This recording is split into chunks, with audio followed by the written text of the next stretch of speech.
Pastor, fala sobre a guarda do sábado, que é um mandamento, mas para a maioria das denominações evangélicas esse mandamento não se cumpre, enquanto todos os outros 9 se cumprem. Então, vamos lá entender o sábado, né? O sábado não começa como mandamento. O sábado começa na criação.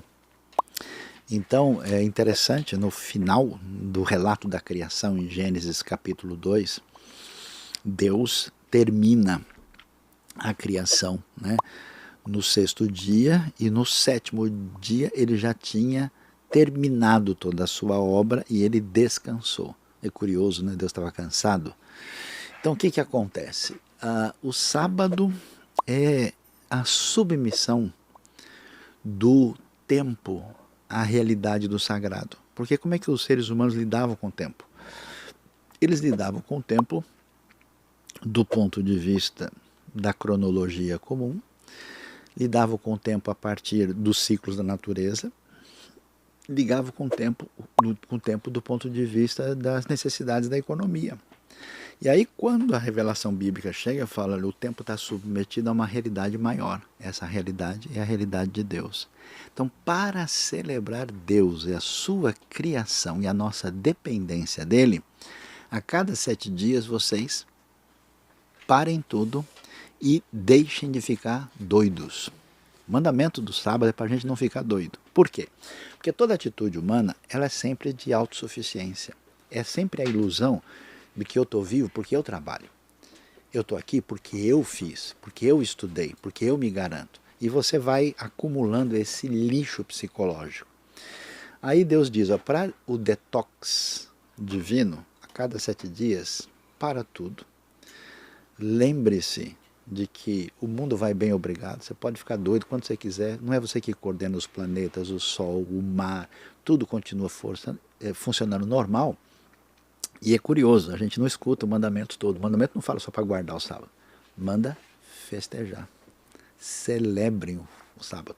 A tradição judaica tem um negócio tão legal que diz é proibido não se alegrar no sábado. O Shabat. Então, aí é uma outra questão. E isso faz parte de toda a tradição hebraica e ela aparece devidamente enfatizada em toda a Bíblia, inclusive o próprio Jesus está ali chegando na sinagoga no dia de sábado.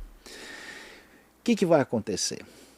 A tradição farisaica rabínica, ela teve um entendimento da lei meio assim complicado e diferente da proposta de Jesus. O seguinte, vai que a gente de alguma maneira não cumpriu o mandamento, então vamos tentar cercar o mandamento ao máximo.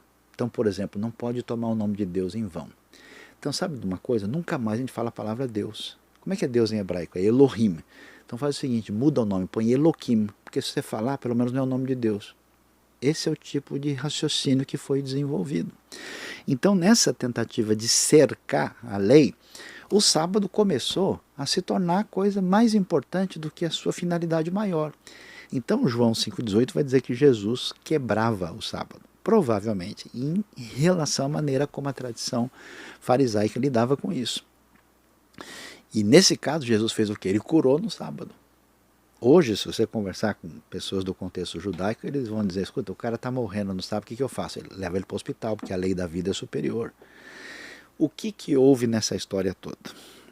Posteriormente, por que a ressurreição acontece no primeiro dia da semana? E aí é que o pessoal não entende onde é que está o foco da questão. A criação é celebrada onde? No sábado, no Shabat. A nova criação, no domingo. O que Jesus faz no Shabat todo? Fica no túmulo. Ele descansa. E ele ressuscita no primeiro dia.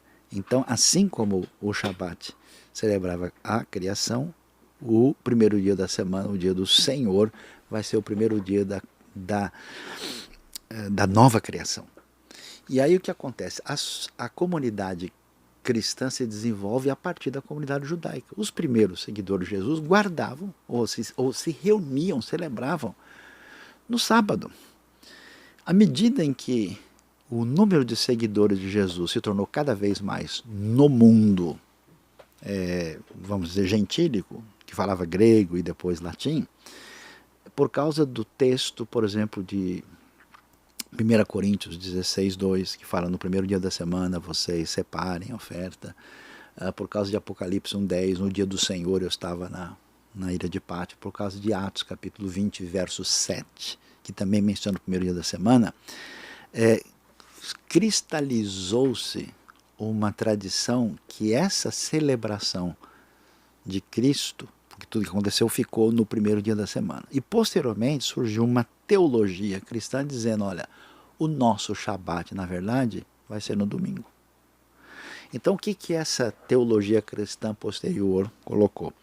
Ela colocou o seguinte, olha, agora que a igreja tem um papel diferente, e ela veio assim, e até pensavam a gente substituiu Israel completamente, o Shabat agora é o domingo, e aí começaram a fazer essas conexões que a maior parte delas não funciona muito bem. E a pergunta é, a gente deve, vamos dizer, ter o sábado, né, como referência para o nosso descanso e a nossa situação cultica? No meu entendimento, a gente precisa ter o princípio sabático na nossa vida. Agora, como isso deve acontecer? Por uma série de razões históricas, tal, eu acho que a questão fundamental, como diz Romanos capítulo 14, não é brigar por causa de dia, mas é entender a função desses dias. Eu tenho muitos amigos judeus e judeus que seguem a Jesus. Quando é que eles se reúnem? No sábado. Eles guardam o Shabat, até porque o sábado não é só o sábado. Assim como a gente tem a comida, né, na casa da mãe, de domingo especial, eles têm a comida do Shabat, que é diferente, tem uma série de coisas. Então, eles devem prosseguir servindo a Deus de maneira diferenciada no Shabat. Agora, a comunidade cristã, no seu ambiente, com toda a sua tradição, é um absurdo, eles têm que voltar para guardar o sábado dentro da tradição judaica? Na minha opinião, não. Eles devem respeitar esse princípio sabático, porque no meu entendimento, a gente deveria celebrar os 2 dias, o sábado e o domingo, porque um celebra a criação e outro a nova criação. E eu acho que quando a gente começa a brigar muito por essas coisas de forma, a gente não entende qual que é a essência da situação. Por exemplo, eu conheço muita gente do ambiente de países muçulmanos onde o dia guardado é sexta-feira. E essas pessoas têm encontrado a Cristo na sua vida e o dia disponível para fazer isso é sexta-feira. Então eles estão errados porque eles não estão reunindo domingo ou sábado? Não é essa a questão. Então eles se reúnem na sexta. E eu conheço lugares do mundo, que eu nem posso entrar em detalhes, de muita perseguição, que o pessoal sabe se reúne quando? Segunda. Porque domingo está todo mundo vigiando para ver se as igrejas se reúnem, então o pessoal dá a volta e reúne segunda-feira. Ah, estão errados porque não é domingo. Não! Entendeu? Eu acho que a gente não deveria ver isso com esse enfoque, mas entender a realidade. E é curioso, por exemplo, que Paulo diz para os Gálatas, vocês não devem se circuncidar de jeito nenhum. Mas para Timóteo ele diz, vai lá e se circuncida, porque você é judeu. Você está na sua tradição, você vai fazer diferença no seu contexto. A cultura dele, né? Exatamente. Aquilo tem um sentido peculiar. Então não se deve tirar o Shabat dos judeus e não acho que seja razoável pedir para toda a comunidade cristã do mundo agora, você não pode fazer nada no domingo porque tem que ser só no sábado.